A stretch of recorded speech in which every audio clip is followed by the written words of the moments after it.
They cut my commission from 68% to 39% on a Tuesday morning. By Friday, I'd filed paperwork for my own firm. By Monday, their biggest client, the $8.2 million account I'd built over 8 years, was stuck in legal limbo they couldn't break. I'm Marcus Sullivan, 52 years old, and this is how I learned that 28 years of relationships beats a Harvard MBA every single time. Let me back up to that Tuesday morning.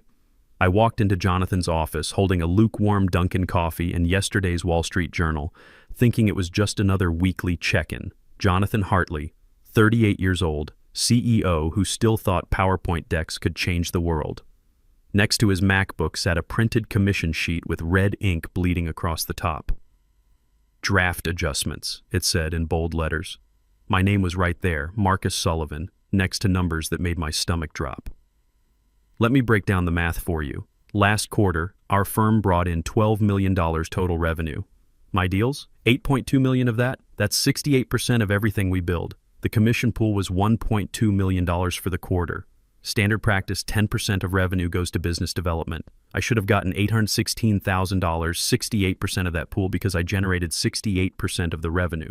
The sheet on Jonathan's desk, $468,000. That's 39%. They were shorting me $348,000 per quarter. Morning, Marcus, Jonathan said without looking up. Still typing, probably responding to some LinkedIn thought leader post about disrupting traditional industries. Need to run something by you real quick. I stared at that sheet. 28 years in this business, built half their client relationships from scratch, and this is what I got. Is this a mistake? He finally looked up, that fake startup smile plastered across his face. Nope. Legal's just cleaning up some contract language, smoothing out gaps before final disbursements. Translation: they were buying time to figure out how to screw me legally while keeping their biggest revenue generator from walking. Oh, and Marcus, he added, like it was nothing, we're reallocating tech core industries. You'll be co-managing with Jessica now. She's got great energy with the younger executives there. Jessica Martinez, 29 years old, MBA from Wharton, and daddy's connections got her in the door. She thought LinkedIn posts and networking brunches counted as client relationship management. TechCore was my crown jewel, $8.2 million annually, 8 years of relationship building, zero drama. I knew their CEO's kids' names and their CFO's golf handicap. I nodded slowly. Right. Great energy. Then I set my coffee down on his desk and walked out. Didn't say another word. Back at my desk, I did something I'd never done in 28 years. I opened my laptop and started researching how to compete against my own company. First, I sent 2 emails. One to my lawyer about contract language disputes. The other to TechCore's COO about scheduling a confidential call that week. Then I updated my Slack status to Do Not Disturb and started thinking. At 52, with 2 kids in college and a mortgage, most people would take the hit and keep quiet. That's what Jonathan was counting on. He figured I was too close to retirement to rock the boat, too invested in the status quo to walk away, too risk-averse to start over. He was wrong on all counts. That evening, I sat at my kitchen table with my wife Sarah. Married 25 years, she knows when I'm processing something big. She poured herself wine and waited. "They cut your commission?" she asked, reading my face. 68% of revenue, 39% of commission. They're giving TechCore to Jessica Martinez. Sarah took a long sip. "What are you thinking?" "I'm thinking I'm too old to start over and too experienced to be cheated." She smiled. Then she got serious. "Marcus, we've got Sophie's med school tuition due in 6 months, the mortgage, your father's care facility costs.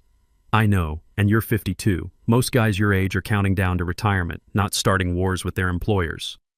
I looked at her across the table. We'd built this life together, the house in Westchester, college funds, retirement savings, all of it tied to a steady paycheck and benefits I'd earned through nearly 3 decades of grinding. Most guys my age haven't spent 28 years building relationships that actually matter, I said. Jonathan thinks he can replace that with a 29-year-old MBA and a social media strategy. Sarah poured herself more wine. "How long have you been planning this?" "About 4 hours. She laughed. "Then you better start planning faster." That's when I knew she was with me. By Thursday, I had a plan. By Friday afternoon, I'd filed paperwork for an LLC, Sullivan Strategic Consulting. Nothing flashy, just professional enough to pass scrutiny. I used my niece Melissa's name on the incorporation documents and rented a P.O. box in Delaware. The office came next. One room above a dry cleaner in Midtown Manhattan. No windows, stained carpet, outlets that buzzed when you plugged anything in. Rent was $1,800 a month pocket change compared to what they were stealing from me quarterly, but it was mine. I bought a folding table, a decent laptop, and a coffee maker that actually worked. Then I did something that felt both terrifying and liberating. I wrote my resignation letter, kept it in my desk drawer, undated, waiting for the right moment. The weekend gave me time to think through the nuclear option I'd been avoiding. TechCore Industries wasn't just my biggest client, they were the firm's biggest client. And I'd handled something specific 18 months ago that might just be the key to everything. That nuclear option was sitting in TechCore's contract renewal from 18 months ago. Back when Jonathan was off playing golf with investors in Arizona, I'd handled the annual contract renewal myself.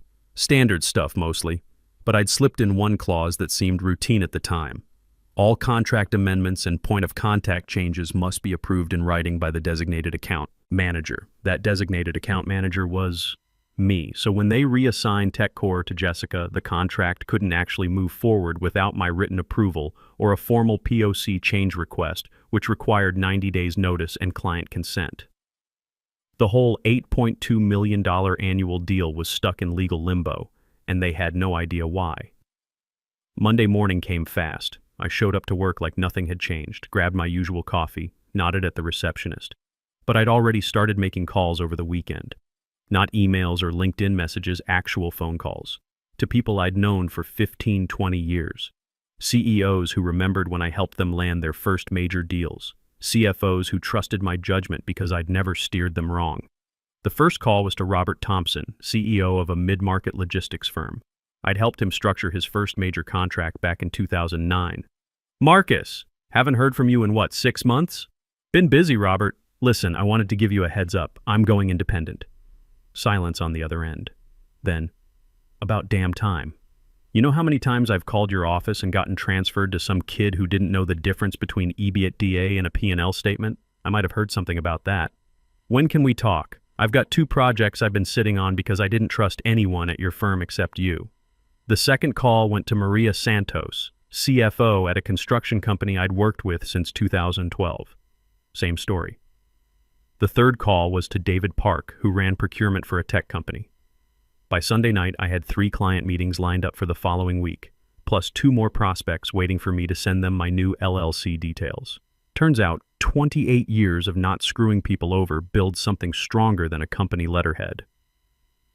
Tuesday morning brought the first crack in their system. I was sitting at my desk, reviewing some proposals, when I heard raised voices from the conference room. Through the glass, I could see Jessica pacing around, gesturing at her laptop screen. Jonathan was there too, along with 2 people from legal.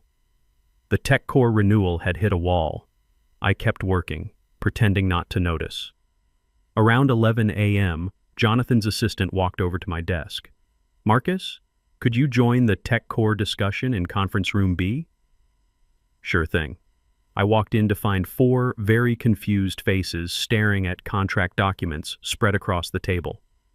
Marcus, Jonathan said, trying to keep his voice level, we're having some issues with the TechCore renewal. Legal says there's a clause about POC changes that's causing delays. I looked at the contract. Oh, right. Standard language. All POC changes need written approval from the current account manager. That would be me. Right, Jessica said, so we just need you to sign off on the transition. I picked up the papers, pretended to review them. Well, there's also the 90-day notice requirement. And TechCore's legal team has to approve the new POC before we can process the change. The room went quiet. How long does that usually take? Jonathan asked. Depends. Could be 90 days, could be 6 months. Sometimes clients prefer to just wait until the next renewal cycle rather than deal with the paperwork mid-contract. I could practically see the math happening in Jonathan's head. TechCore was worth $8.2 million annually. If the renewal stalled for 6 months, they'd lose millions in Q1 and Q2 revenue. What if we just leave you as the POC for now? Jessica suggested. Just until the paperwork clears? That could work, I said. but I'd need to stay on as the primary relationship manager to maintain contract compliance. Jessica could shadow the account, learn the ropes. Jonathan's jaw tightened. He knew I had them cornered, but he couldn't prove it was intentional. "Let's table this for now," he said. "Marcus, can you reach out to TechCore today and explain the situation?" "Absolutely." I walked back to my desk and immediately called TechCore's general counsel. "Hey Jim, Marcus Sullivan here. We're having some internal restructuring, and I wanted to make sure we're not creating any contract complications for you guys." "What kind of complications?" "They want to transition your account to a new manager, but our legal team flagged some issues with the POC change process. Might be smoother to just wait until the next renewal cycle." "How long is that?" "Your current contract runs through December." "So, about 10 months. Marcus, level with me. Is there something going on over there we should know about?" I paused. "Jim, you've known me for 8 years. Have I ever given you bad advice?" "Never." "Then trust me on this one. December renewal will be cleaner for everyone." That afternoon, TechCore's CEO sent an email to Jonathan. They wanted to delay any POC changes until the next renewal cycle. They preferred working with their current account manager, me, to avoid any service disruptions. Jonathan forwarded the email to me without comment. 3 weeks in, I made another call. This one to Trevor Garcia, a finance guy I'd worked with at 2 previous companies. Had a neck tattoo and zero patience for corporate politics. "Marcus? Dude, I heard rumors you went independent. Thinking about expanding the operation. You interested? If it means getting away from these MBA kids who think Excel formulas are magic spells, absolutely. When do I start?" Trevor showed up the next day with his own chair and a whiteboard. "Brought this in case you need to map out world domination," he said, setting up the board in our tiny office above the dry cleaner. "What's the first order of business?" he asked. I handed him a folder. "Set up proper payroll. We're going to start hiring people who actually know what they're doing." That's when I knew we were building something real. We worked nights and weekends. I paid Trevor through an old business account I'd kept dormant since the 90s. During the day, I was still showing up at the old firm, smiling through strategy meetings and nodding when Jessica presented my ideas as her own. But underneath, we were building something that actually worked. The calls kept coming. Former colleagues who'd heard whispers. Clients who wanted to know about my consulting work. Industry contacts who were tired of dealing with account managers young enough to be their kids. By week 4, I had enough interest to start making real plans. Month 2 brought Mel Patterson, senior data analyst from my old firm, 15 years of experience, tired of being managed by kids who couldn't read a P&L statement properly. "Marcus, I heard you're building something real. You still hiring?" I sent her the onboarding folder without hesitation. "When can you start?" "How about now? I've got my laptop and my resignation letter." By month 3, we had 6 people crammed into that tiny office above the dry cleaner. All experienced professionals, all fed up with being undervalued, all ready to work for someone who understood what real business looked like. No ping-pong tables or kombucha on tap, just coffee that worked and people who knew their craft. That's when everything exploded at the old firm. Monday morning, 10:15 a.m. I was reviewing client proposals when the mass email hit the entire company. Subject line, Strategic Partnership Update, from TechCore Industries. After careful consideration, TechCore Industries has decided not to renew our partnership with the firm. This decision reflects our commitment to working with partners who prioritize relationship integrity and communication transparency. We wish them success in their future endeavors. I leaned back in my chair and watched it happen through the office glass. The floor around me went dead silent for exactly 5 seconds. Then panic hit like a fire alarm. Jessica was already pacing by the coffee station, white as printer paper. She'd been bragging about her TechCore relationship at some networking event last week. Now she looked like she was watching her career implode in real time. One of the junior account managers sprinted across the hall with her laptop open, probably trying to figure out what went wrong. The guy from finance was standing at his desk, staring at his screen like it was showing him lottery numbers he'd missed by 1 digit.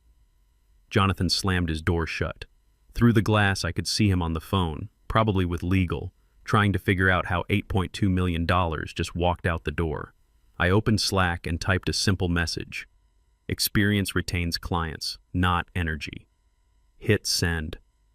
The message disappeared in 30 seconds. Company policy: all internal communications monitored during crisis situations. So I tried again, this time with an attachment, a screenshot of the commission sheet showing my 68% revenue contribution highlighted in yellow, with a note. This is what 8.2 NM in relationship building looks like. That one lasted about a minute before vanishing too. Then my computer froze. Password reset required. 10 minutes later, my keycard stopped working when I tried to get to the restroom. The lights stayed red, dead. I was packing my desk when Olivia from HR showed up, barely 25, nervous as hell, holding a manila folder like it contained anthrax. "Marcus, can I walk you out?" I stood up, handed her an envelope I'd been carrying for 2 weeks. My formal resignation, effective immediately. That envelope has contact information for my new firm. You'll want to forward that to legal. She blinked. "You're already operational?" "Fully operational.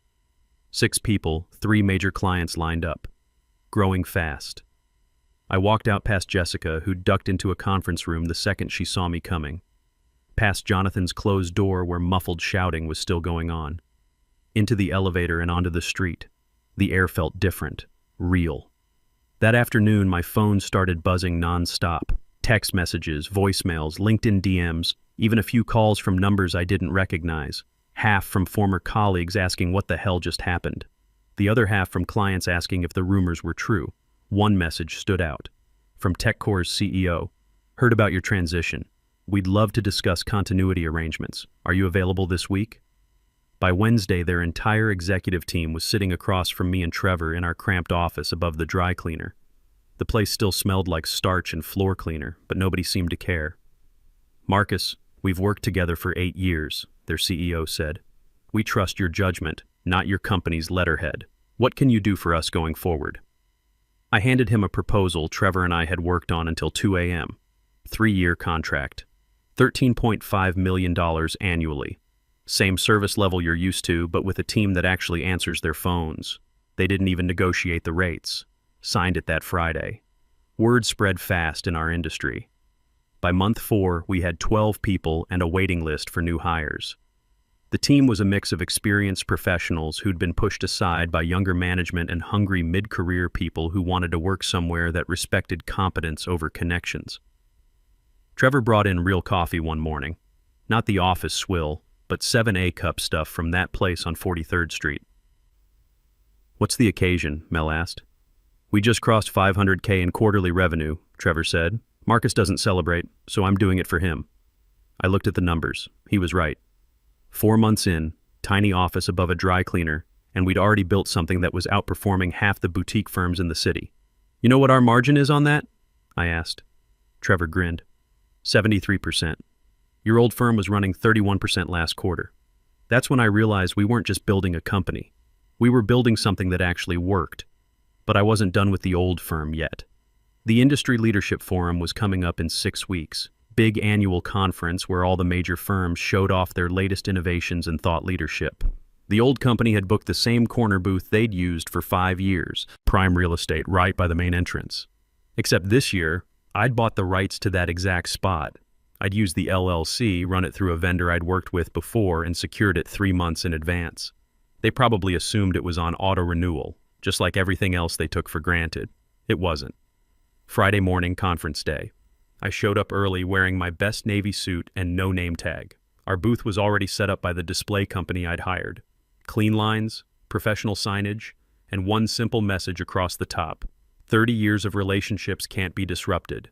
No QR codes, no tech demos, no branded stress balls, just a table with information about what real revenue sharing looked like and mock commission statements showing how we treated our people. Trevor was setting up our materials when the first attendees started filtering in. These weren't 25-year-old startup founders looking for the next big disruption. This was an industry conference, people with gray hair and mortgages who understood the difference between trends and fundamentals. "You ready for this?" Trevor asked. I watched the old firm's team walking across the lobby. Jonathan in his startup casual blazer, Jessica in her networking outfit, and Brandon trailing behind looking like he'd rather be anywhere else. They were smiling and chatting until they saw our booth. Jonathan stopped walking completely, just stared for a full 10 seconds, processing what he was looking at. His smile didn't fade, it collapsed, like someone had cut the strings holding it up. Then his eyes found me, standing off to the side, shaking hands with a potential client. His face went pale. Not angry pale, defeated pale. Like a man realizing he'd underestimated the wrong person at exactly the wrong time. I walked over to Jonathan, picked up one of our information packets from the table, and handed it to him without saying a word. He took it like it was radioactive evidence in a criminal case. The photographer from Industry Weekly happened to be walking by and caught the exact moment a young CEO in startup casual holding a document that showed how real firms treat their talent. "Interesting booth location," Jonathan said, trying to keep his voice steady. "Prime real estate," I replied. "Amazing what becomes available when you plan ahead." Jessica was hanging back, pretending to check her phone, but I could see her trying to read our materials from 10 feet away. Brandon had already disappeared, probably to find a coffee stand where he could hide until this was over. The booth worked exactly like I'd hoped. Senior executives stopped, studied our materials, and asked thoughtful questions. These weren't kids looking for the next disruptive platform. These were people who understood that business relationships take decades to build and seconds to destroy. By noon, that photo was on LinkedIn. No caption necessary, just the image of disruption meeting experience and experience winning. Within 24 hours, it was everywhere. Industry forums picked it up. Twitter turned it into a conversation about ageism in consulting. Even Reddit found it, and none of us had posted anything. The old firm tried to respond with a statement about maintaining professional standards and fostering innovation. It backfired completely. People just shared the photo with comments like, "This is why experience matters." And finally, someone called out the youth worship. But the real fireworks came 2 days later. I got an email from an address I didn't recognize. No subject line, just a Dropbox link and a message. "Thought you should see this." Inside was a folder labeled Project Phoenix. 47 documents, all internal strategy memos from my old firm. Meeting notes, talking points, escalation timelines, everything centered around discrediting me professionally after they realized I'd left with TechCore. They had scripts to feed industry reporters, client call logs marked with reputation management tags, even a draft social media campaign about my inability to adapt to modern business practices. Under risk assessment, someone had written, "Strengths client trust, strategic thinking, anticipates moves 23 steps ahead. Weaknesses overconfident in traditional methods. Threats more influential than initially calculated. Age may work against him in recruiting younger talent." I forwarded the files to my team. Trevor's response came back in 30 seconds. Holy shit. They documented their entire character assassination plan. Mel just sent a gif of a dumpster fire spinning in slow motion. Instead of posting everything immediately, we did what experienced professionals do. We used our networks. Quiet conversations with industry contacts. Discreet mentions to journalist friends who'd covered workplace issues before. A week later, the Wall Street Journal ran a feature story. The Gray Ceiling, How Age Bias Costs Companies Their Best Talent.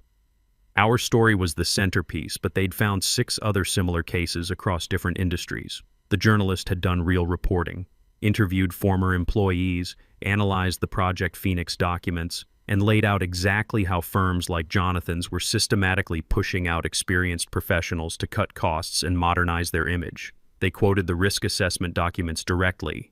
The files reveal a calculated effort to undermine a senior employee's reputation rather than address legitimate compensation disputes.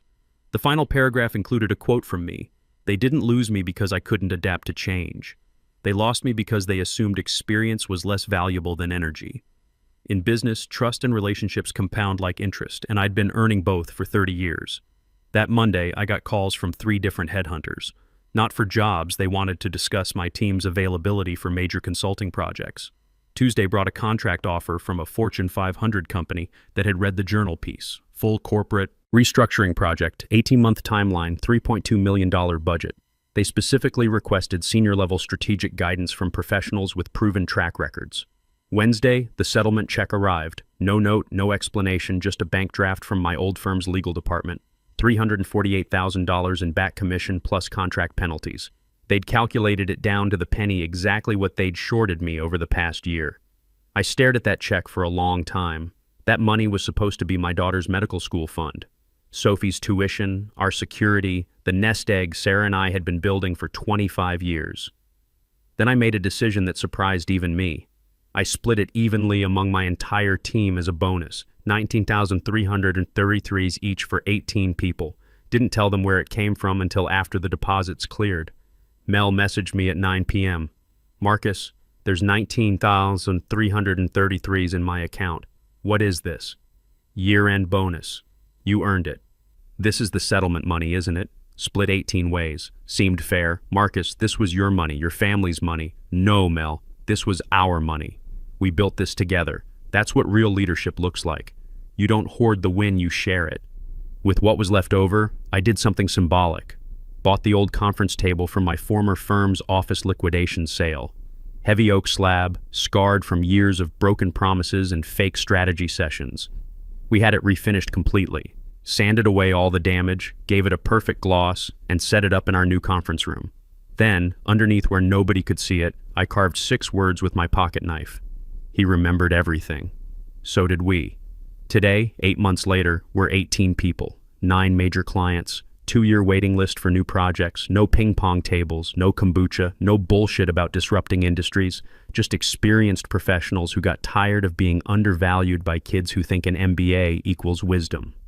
That conference booth photo still gets shared every few months, usually with captions like experience versus energy or why you don't mess with 30 years of relationships. I keep a copy on my desk, not as a trophy but as a reminder.